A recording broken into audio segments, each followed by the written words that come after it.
Hola chiquis, ¿cómo están? Espero que estén bien. Eh, Me extrañaron.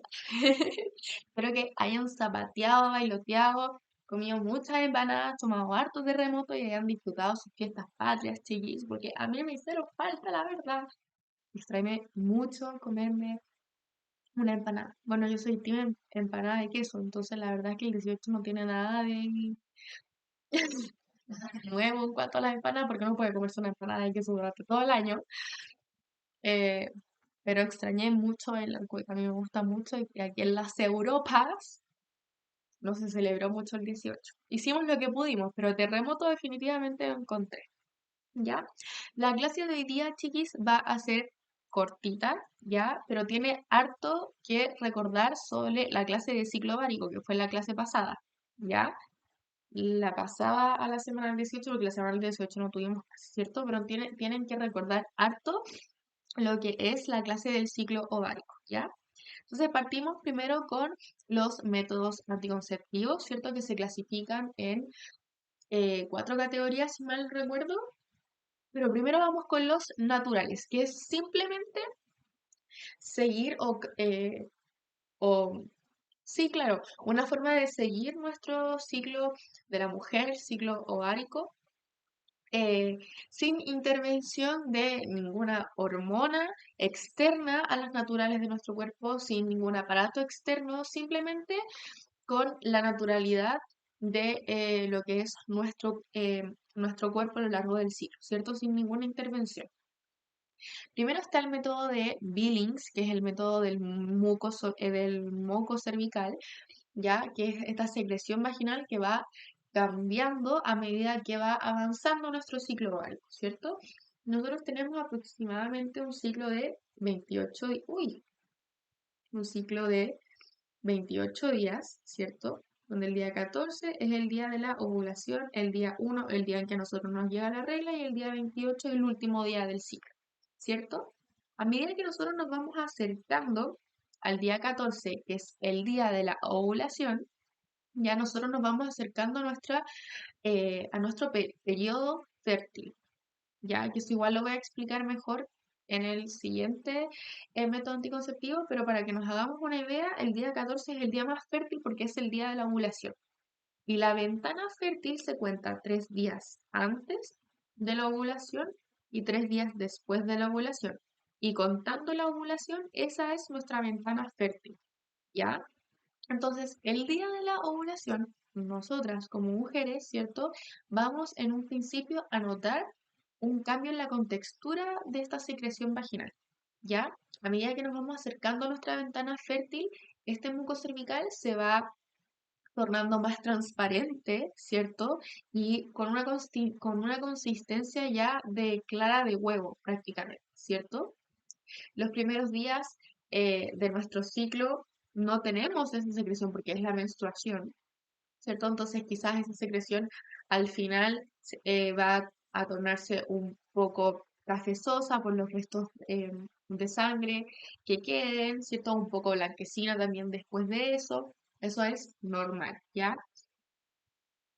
La gracia de este método es finalmente ir todos los días chequeando la contextura de ese muco cervical, ¿ya? Anormal sería que tuviera colores distintos, así como tonos amarillentos, tonos verdosos, eso siempre indican em, alguna infección, ¿cierto? Ya, el blanquecino también, si es que es blanquecino durante todo el periodo, durante todo el ciclo, también es un tipo de alerta porque puede ser una infección también, no necesariamente una infección de transmisión sexual, ojo. Por ejemplo, la cándida es un hongo y no es una infección de transmisión sexual y eso afecta directamente a nuestro muco cervical también. Entonces hay que irse chequeando, ¿cierto? Y claramente la idea es que no tenga ningún tipo de dolor fuerte, ¿ya? Pero eso, básicamente este método tiene que ver con ir viendo la consistencia del muco cervical a lo largo de nuestro ciclo ovárico. ¿Ya? Luego está el método del ritmo, que como ya les dije, si tenemos un ciclo de 28 días, la mitad de nuestro ciclo es el día 14, entonces ese día vendría a ser el día de la ovulación, el día más fértil. Entonces, 1, 2, 3, 1, 2, 3. Esta es nuestra ventana fértil. Claramente los días de la menstruación, perdón, chiquis, estoy súper resfriada. Mi primer resfrío internacional. Ya, pero claramente el día, o sea, los días de la menstruación no somos fértiles para nada, estamos botando nuestro endometrio, por lo tanto, el cigoto no tendría dónde implantarse, o sea, donde formarse, imposible. Entonces, esta es nuestra ventana fértil, ¿cierto? La idea es calendarizar.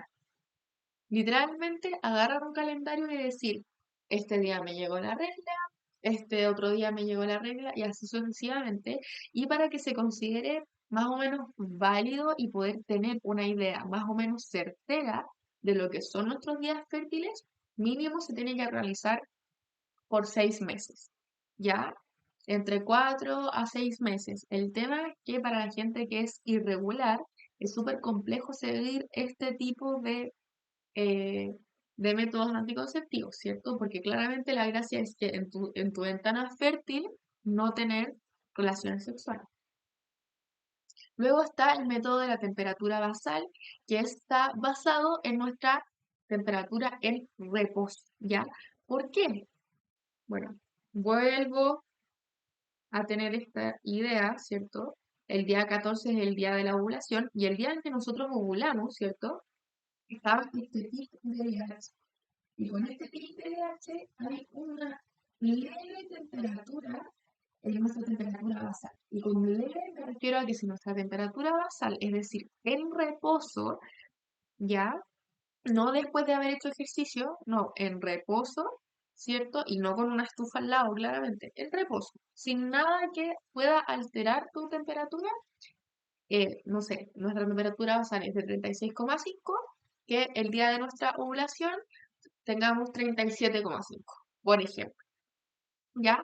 Claramente esto se ve muy alterado porque depende del calor, depende si te sabes tomar bien la temperatura o no, depende de si estás resfriado o no, si es que generaste alguna especie de reacción en tu cuerpo que te desate o te desencadene un periodo de fiebre, etcétera, etcétera. Luego está ya la abstinencia, que es básicamente no tener relaciones sexuales en lo absoluto. Es 100% efectiva porque si no tienes relaciones sexuales es imposible que se pueda generar un proceso de fecundación, por ende, quedar embarazada. Es imposible. Y luego está el coito interrumpido, que no se considera método anticonceptivo como tal, ya, pero el DEMRE lo ha mencionado algunas veces por ahí, que básicamente es el retiro del aparato reproductor masculino del canal vaginal antes de la eyaculación, ¿ya? No es efectivo, chiquis, no es efectivo. De hecho, hay varios estudios de mujeres que lo han practicado y han quedado embarazadas igual, porque el líquido preseminal también puede contener claramente una cantidad excesivamente menor, pero también puede contener espermatozoides. Por lo tanto, no lo practiquen, sean responsables, ¿ya? La idea de estos métodos anticonceptivos naturales es que se mezclen con alguno de los otros métodos anticonceptivos que les voy a mostrar. ¿Por qué? Porque su eficacia es muy bajita, ¿ya? Por sí solos es extremadamente baja la eficacia que tienen. Menos la abstinencia, claramente. Si tú te abstienes de tener relaciones sexuales, es imposible que tengas eh, un embarazo, ¿cierto? Entonces, ahora pasamos con los métodos artificiales de barrera, que están los preservativos, tanto masculino como femenino, y el diafragma, ¿ya? Vamos con el condón masculino, ¿ya? Primero es una funda de látex, ¿cierto? Que impide el paso del esperma. Literalmente. Es como, es una barrera, ¿cierto? Impide el paso directo del, del esperma hacia el canal vaginal. Y la gracia del condón, y por qué es tan importante, es porque es el único método anticonceptivo que previene contra las infecciones de transmisión sexual. Por eso es tan importante. Es el único que previene de contraer una ITS, ¿ya? Luego está el condón femenino, que también es una funda de látex que evita el paso del esperma y se introduce en el canal vaginal. Nada del otro mundo, perdónenme chicos, yo sé que voy a sonar asqueroso, pero lo siento. Nada del otro mundo. Eso es una funda de látex, por eso es una barrera, literalmente. Y luego está el diafragma, que es como una especie de copita que puede ser de silicona o de látex, que básicamente tú te pones al momento de tener relaciones sexuales y funciona como una barrera del paso del esperma hacia el cuello uterino, ¿ya? Luego tú te lo sacas, ¿cierto? Pero te lo pones y te lo sacas antes y después de la relación sexual, ¿ya? Ahora pasamos con los artificiales hormonales. Está la inyecciones, los parches, las pastillas anticonceptivas, los implantes, el DIU y el anillo vaginal. Lo importante, chiquis, eso, antes de pasar a esto, tenemos que recordar algo de en la clase de ciclo ovárico, ¿cierto? Nosotros teníamos este eje hipófisis gonadal que partía con el hipotálamo, ¿cierto? Que secretaba GnRH, que era la hormona liberadora de gonadotropinas, que actuaba a nivel de la hipófisis, ¿cierto? ¿Qué es lo que pasaba? La hipófisis secretaba LH y FSH. Y estas dos hormonas actuaban a nivel de las gónadas. En este caso del ovario, porque estamos hablando directamente del ciclo ovario, ¿cierto? Y como es el ovario, esta secretaba progesterona y esto, ¿ya? También secretamos testosterona, pero muy poquitas cantidades, ¿cierto? ¿Y qué es lo que pasaba? Esta progesterona y este estrógeno inhibían al hipotálamo, ¿cierto? Lo inhibían. ¿Ya se acuerdan de eso?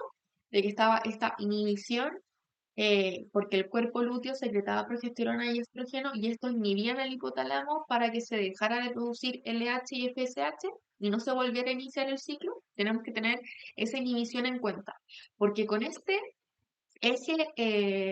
hipotálamo hipófisis gonadal es donde básicamente van jugando estos, estas métodos anticonceptivos hormonales, ¿cierto? Entonces, primero partimos con las inyecciones. Vuelvo a pedir perdón, Cenis, que son dosis de hormonas, es decir, específicamente de progesterona y estrógeno, ¿ya? Que impiden temporalmente la ovulación, ¿cierto? Se inyectan cada 2 o 3 meses o cada un mes, ¿ya? Pero son dosis de progesterona y estrógeno. ¿Qué hacen? Impiden la ovulación, ¿cierto? Le hacen creer o le hacen crear a tu cuerpo una especie de embarazo falso, ¿cierto? Porque mantiene constante los niveles de progesterona y estrógeno durante todo tu ciclo, impidiendo la ovulación, ¿cierto? Crean un feedback negativo constante sobre el hipotálamo, ¿ya? El parche es lo mismo, es un parche que se pega a la piel, que contiene hormonas que se van absorbiendo por el cuerpo, ¿cierto? Los parches se toman cada una semana, si no me equivoco. Pero todos estos métodos anticonceptivos hormonales funcionan con dosis de progesterona y estrógeno, ¿ya? Están las pastillas, ya que contienen hormonas, ¿cierto? Y están las pastillas de 28 días, en donde las últimas son casi que de talco, por decirlo así, pero son efecto placebo, o las de 21 días, que tú literalmente al día 21 dejas de tomar las pastillas y en esos 7 días que te quedan para cumplir el ciclo de 28 días, son los días que tú tienes para que te llegue la menstruación, ¿cierto? Entonces, ¿qué es lo que pasa? Te llega una especie de menstruación, pero falsa, porque no es que estés iniciando nuevamente tu ciclo, sino que es por privación hormonal. Como tú estás constantemente todos los días dándole a tu cuerpo una cantidad concreta de progesterona y estrógeno y de rompe y raja, por decirlo de alguna manera, tú dejas de darle esa concentración, ¿qué es lo que pasa? Tu cuerpo, o sea, tu endometrio se suelta porque dice, ¿por qué no me están dando la cantidad de progesterona y estrógeno que yo requiero para poder mantenerme y vascularizarme, ¿cierto? Recuerden que en la caída de progesterona y estrógeno, ¿cierto? Se producía esta caída del endometrio. ¿Por qué? Porque la progesterona era la encargada de vascularizar, es decir, de hacer que al endometrio le llegue sangre. Y si es que al endometrio no le llega sangre porque no hay progesterona, no hay forma de administrarle oxígeno a ese tejido. ¿Ya? Si es que tú no le administras oxígeno a un tejido, sus células se van a morir. Por lo tanto, nuestro endometrio se muere, se desgarra y se bota a través del canal vaginal. ¿Ya? Bueno, el implante también es un implante que se pone debajo de la piel, ¿cierto? Que evitan la ovulación y también pueden alterar el muco cervical, pero ¿qué es lo que hacen estos implantes? Van soltando de manera periódica, ¿ya? Eh, progesterona y estrógeno. En mayor medida, progesterona. Ya, progesterona es la hormona principal de estos tipos de anticonceptivos. El DIU, ¿qué es lo que pasa? Impide la fecundación, ¿cierto? Ya que altera el medio del útero. Entonces, como altera el medio, químicamente hablando, eh, altera el pH, la composición química del alrededor del DIU. Entonces, no se generan las condiciones óptimas para que haya implantación. Además que está el DIU hormonal, que aparte de eso, ¿cierto? Eh, expulsa hormonas, ¿ya? Por lo tanto, tiene este efecto que ya les he explicado, que inhibe al hipotálamo, ¿cierto? Y va constantemente liberando hormonas, ¿ya? El implante dura aproximadamente 3 años, el DIU puede durar de 5 a 8, si es que no me equivoco, pero el DIU es uno de los anticonceptivos más, eh, más efectivos, ¿ya? Se lo tienen que poner con un profesional porque uno duele bastante el ponérselo, ¿cierto? Porque te lo tienen que ingresar por el canal vaginal, te tienen que pinchar el útero para que se inflame y poder engancharlo, que con esa inflamación se enganche y no se tiene que salir posteriormente, ¿cierto? Y luego también está el anillo, que es un dispositivo circular, que literalmente es un anillo que va dentro de la vagina y que va liberando hormonas también, que funcionan exactamente igual como ya les había explicado antes. Ahora están los artificiales quirúrgicos, ya está la ligadura de oviductos o de las trompas de falopio y la vasectomía. La ligadura de oviductos literalmente se ligan las trompas de falopio, las pueden cortar o las pueden amarrar, ¿cierto? Por eso es que hay veces que gente que se ha ligado las trompas de falopio o los oviductos queda embarazada porque al, eh, al ligarse, hacerse un nudito, se pueden separar, pero para efectos de EMRE, literalmente se cortan ya y los quirúrgicos son irreversibles para efectos de EMRE. Todos los anteriores son reversibles, ¿cierto? Los naturales son muy poco eficaces, ya los hormonales son eficaces siempre y cuando se ocupen bien. Claramente, eh, el implante y el DIU es súper difícil ocuparlo mal en el sentido de que están debajo de tu piel, ¿cierto? Pero las pastillas, por ejemplo, si es que tú no te las tomas todos los días a la misma hora, o te las tomas un día sí y un día no, es cierto, o el PAR, si no te lo cambias cuando deberías cambiártelo, claramente va bajando la efectividad. Ya, la efectividad también depende mucho de cómo tú ocupes los métodos anticonceptivos que te están brindando. ¿Ya?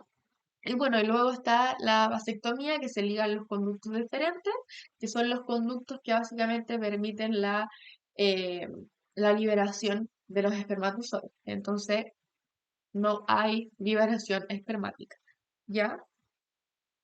Ahora cerramos con todo lo que tiene que ver con métodos anticonceptivos y partimos con lo que es pubertad. ¿Ya?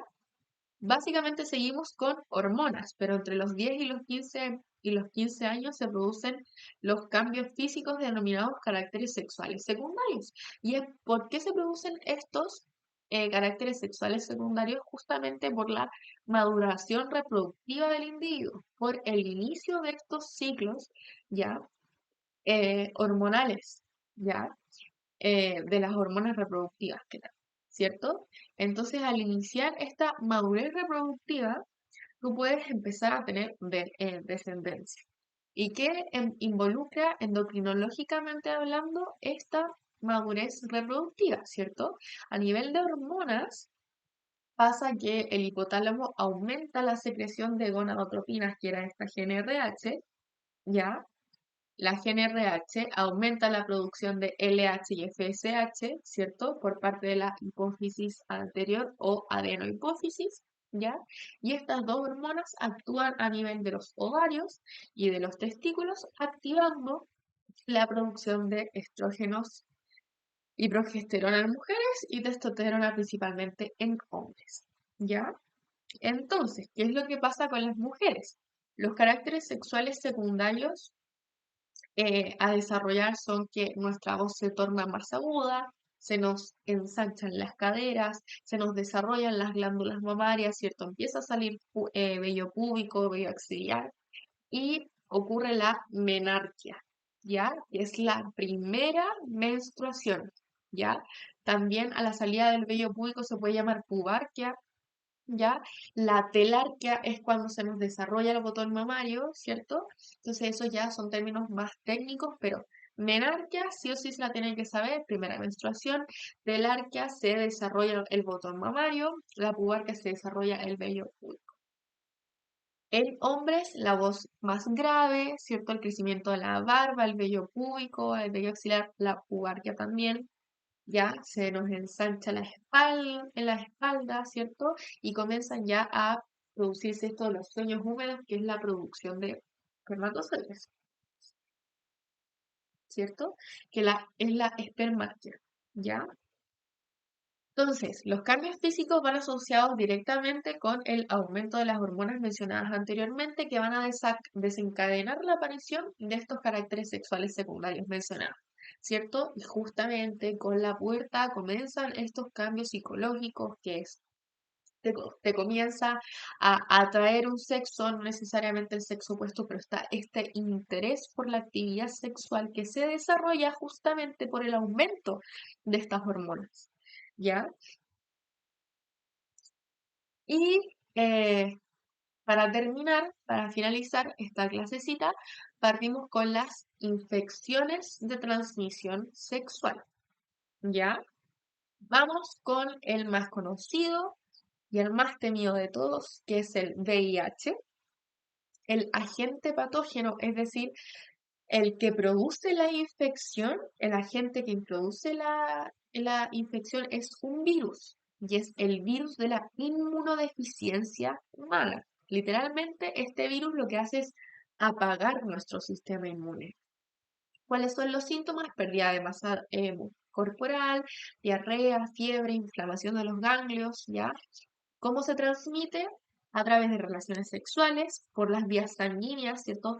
Si se van a pinchar, si se van a hacer un tatuaje, por favor que siempre les abran la aguja al frente suyo, ¿ya? Y también está la transmisión vertical. ¿A qué me refiero con transmisión vertical, chiquis? Que está la madre, que a través del parto se la transmite al hijo. Por eso es vertical, ¿ya? De la madre al hijo, ¿cierto? ¿Y por qué? Porque, bueno, básicamente en el parto hay mucho intercambio de fluidos entre la mamá y el hijo. Perdón. ¿Cuál es la prevención? Uso de preservativo, uso de material estéril. En el embarazo, ¿cierto? Hay diferentes tratamientos para que no se le transmita em, al hijo. La mamá no puede lactar si es VIH positivo, ¿ya? ¿Y cuál es el tratamiento? No existe la cura, pero hay tratamientos antivirales que pueden mejorar la calidad de vida de la persona. ¿Qué es lo que pasa? ¿Cuál es la diferencia entre el VIH y el SIDA? El SIDA es la enfermedad, ya cuando está prácticamente en las últimas. El VIH es el virus simplemente. Y hay mucha gente que no se muere por VIH, sino que se muere por otro tipo de enfermedad teniendo este virus activo, ¿ya? Porque como es un virus de inmunodeficiencia, al básicamente apagarte tu sistema inmune, tú dejas de tener defensas. Entonces, cualquier bichito inofensivo puede generarte un gran daño que genere lamentablemente la muerte, ¿cierto? Ahora está el herpes, que también el agente patógeno sigue siendo un virus. En este caso existen dos. Está el virus herpes simple tipo 1, que es el tipo que te afecta en la boca, y el herpes simple tipo 2, que es el del genital.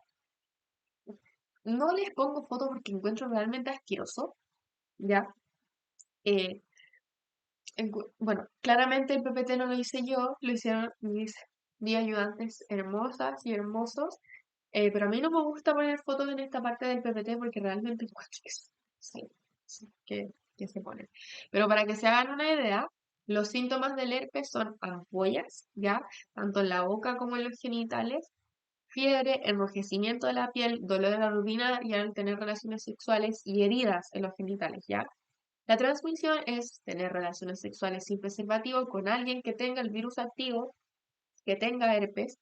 La prevención básicamente es abstinencia en el periodo activo de la enfermedad y uso de preservativos. Por favor, chiquis, es súper importante, es súper peligroso no tener relaciones sexuales con preservativo, porque yo siempre digo, lo menos terrible que te puede suceder es quedar embarazada, ¿cierto? Están todas estas infecciones de transmisión sexual que el VIH no tiene cura, ¿cierto? Entonces es súper complicado. Por favor, yo siempre parezco mamá en esta clase, pero usen condón. Y el tratamiento claramente no tiene cura, pero se pueden usar antivirales. ¿Ya? Hoy chiquis voy a conectar antes de que se me acabe la batería del computador. Porque puede morir en cualquier momento. Estoy batallando aquí con... Ay, espérate. ¿No? ¿Se rompió? ¿En qué momento?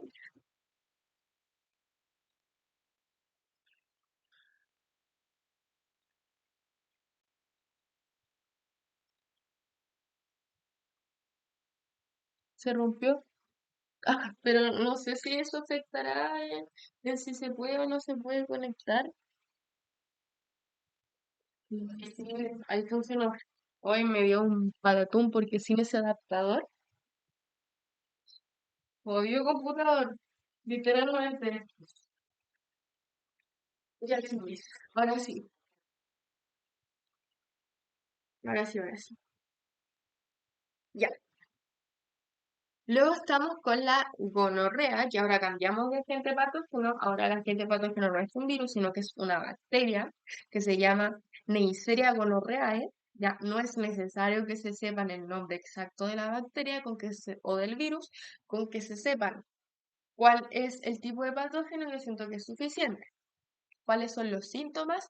En los hombres presentan punes en el pene, ano, garganta por el sexo oral o el sexo anal, dolor al orinal, y en las mujeres también, dolor al orinar, dolor en la menstruación y en el vientre bajo, ¿cierto? Secreciones también anormales. ¿Cómo se transmite? Teniendo relaciones sexuales sin preservativo con alguien que tenga gonorrea o en el parto por esta transmisión vertical, ¿cierto? La prevención siempre es el uso de preservativos, y al momento del parto se le ponen unas gotas antibióticas a los hijos en los ojitos. Y el tratamiento es un uso de antibióticos, ¿ya?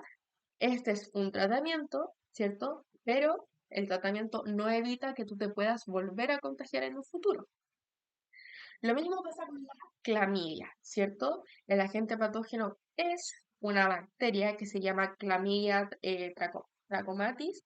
Los síntomas en los hombres es ardor al orinar, secreción en el pene, dolor o molestia testicular. Y las mujeres cambian las secreciones vaginales, sangrado entre menstruaciones y después de tener relaciones sexuales, ardor al orinar, dolor en el abdomen bajo. ¿Cómo se transmite? Teniendo relaciones sexuales sin preservativo y en el parto. ¿Y cuál es la prevención? Uso de preservativos y el tratamiento, uso de antibióticos. Lo mismo, ¿tú tienes una cura? Sí, igual que con la gonorrea, pero ese tratamiento no evita que tú te puedas volver a contagiar. Ya, la clamidia, si es que tú no te la tratas, puede provocar esterilidad. ¿Ya? Infertilidad no es lo mismo que esterilidad. Infertilidad es la complicación para tener hijos, ¿ya? Que te puede, perdón, chiquis, puede provocarse porque tú no eres compatible gaméticamente hablando con tu pareja, ¿ya? Puede ser que ya tengas una edad muy avanzada, entonces te cueste más tener hijos, ¿cierto? Pero eso es infertilidad. La esterilidad es la imposibilidad. Tú ya no tienes posibilidad alguna de tener hijos, ¿cierto? Entonces, eso, chiquis. Eso sería la clase de hoy.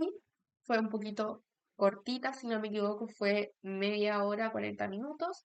Así que eso, chicos. Espero que les haya quedado claro, cada vez nos queda menos para terminar el temario. Nos vemos la siguiente semana y no se olviden de que hoy día mismo, más tardecito, tienen la ayudantía con los chiquis que la prepararon con mucho amor. Así que eso, besitos, que estén bien.